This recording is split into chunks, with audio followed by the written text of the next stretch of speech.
Chapter 17, The Costs of Inflation, presented by Amy Schouten. According to a study, inflation is one of the most mentioned economic terms in U.S. news articles today. Inflation is closely watched by economists because it is believed to be a serious economic problem. There is a common belief that inflation directly lowers the standard of living, since when prices rise, each dollar of income buys fewer goods and services. However, since buyers pay more for what they buy, sellers will receive more for what they sell. Thus, inflation in prices results in inflation in incomes, and therefore inflation in itself does not reduce people's real purchasing power. Even though nominal incomes typically keep pace with rising prices, inflation is still considered an economic problem.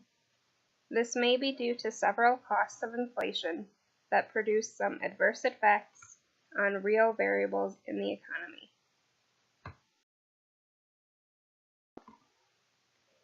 Inflation is like a tax on holders of money, and like other taxes, people will alter their behavior in an attempt to avoid paying these taxes.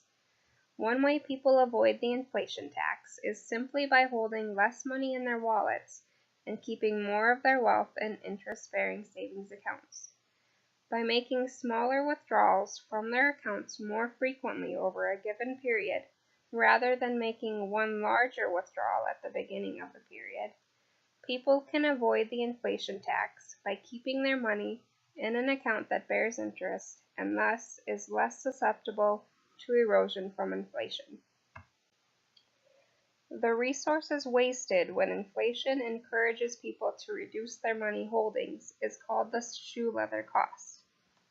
In this example, the shoe leather cost of inflation is the person's time and convenience that is sacrificed by frequently running to the bank to make smaller withdrawals in order to keep less money on hand. Since the inflation rate in the U.S. is low, the shoe leather costs here are minimal. However, in countries with hyperinflation, the cost to reduce money holdings can be substantial. Many firms in the U.S. only change their prices once per year. This is because there are costs associated with changing prices, such as determining the new prices, printing the new price lists and catalogs, and sending these new price lists out to their dealers and customers, advertising the new prices, and dealing with customer complaints over the change in prices. All of these costs are considered menu costs, and inflation will only increase these costs that firms must bear. Since the inflation rate in the U.S. is low, businesses can get by with only changing their prices annually. However, in economies experiencing hyperinflation, firms must change their prices daily, or sometimes even more frequently, just to keep up with all the other prices in the economy.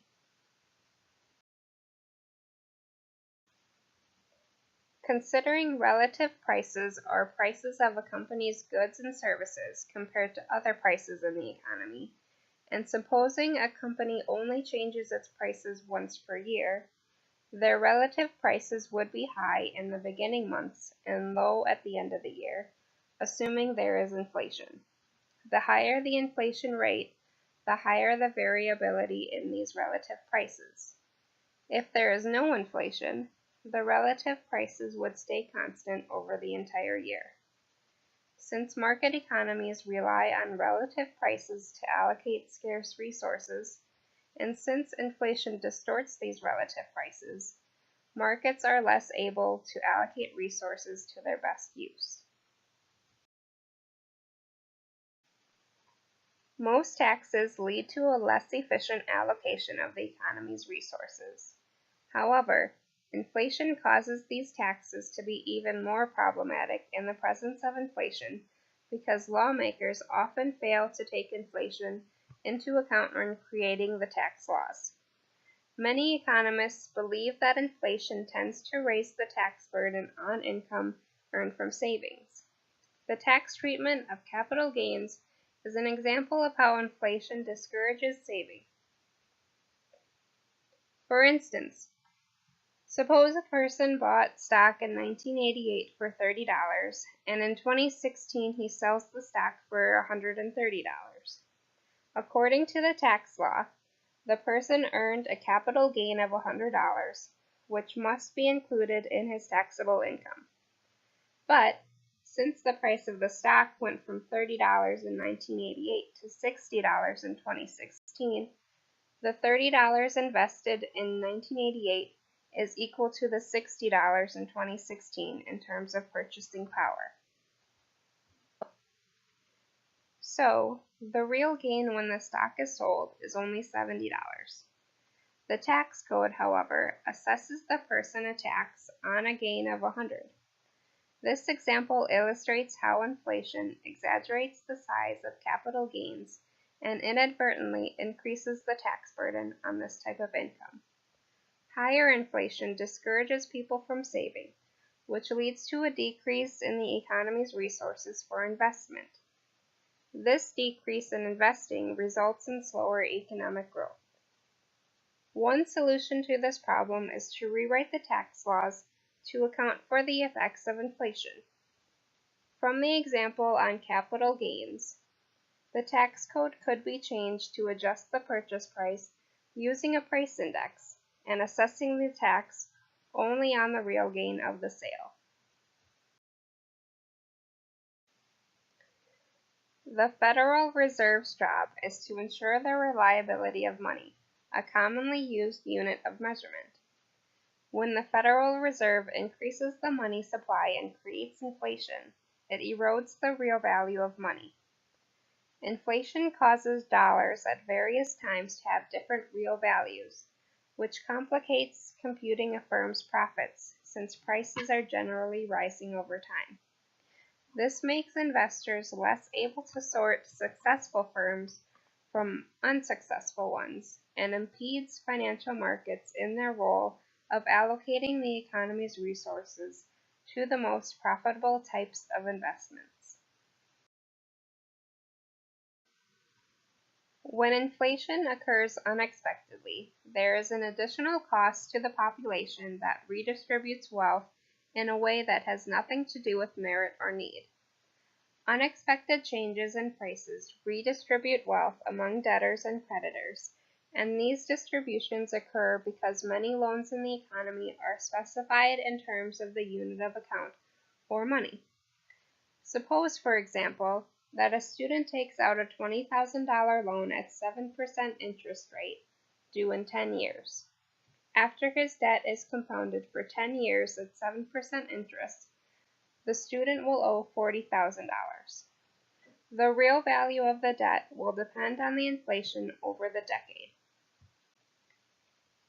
If hyperinflation occurs, the student will easily be able to pay off the debt due to a much higher wages and prices. However, if deflation occurs, the student will find the debt to be a greater burden than anticipated, since wages and prices fell over the decade. From this example, it can be seen that hyperinflation enriches the debtor at the expense of the creditor, because it diminishes the real value of the debt. Deflation, on the other hand, will enrich the creditor at the debtor's expense, because it increases the real value of the debt.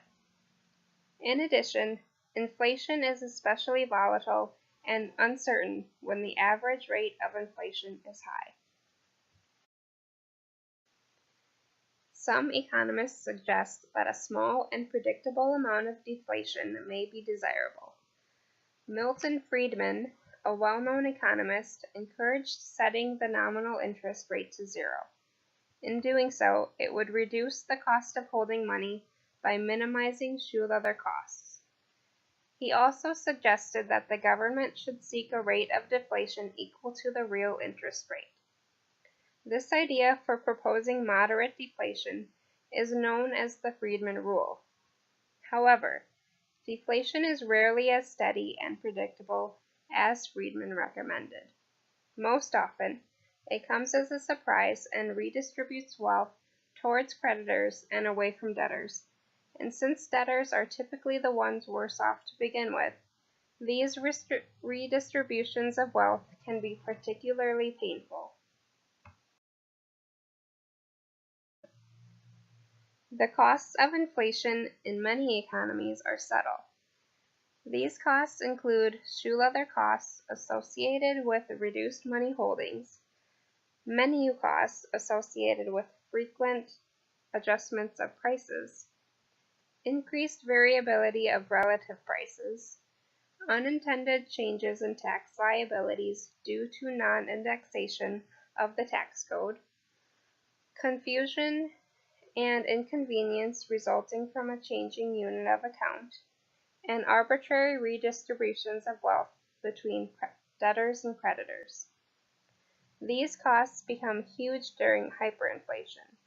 However, it is less clear of their impact on an economy experiencing moderate inflation when inflation rates are less than 10% per year.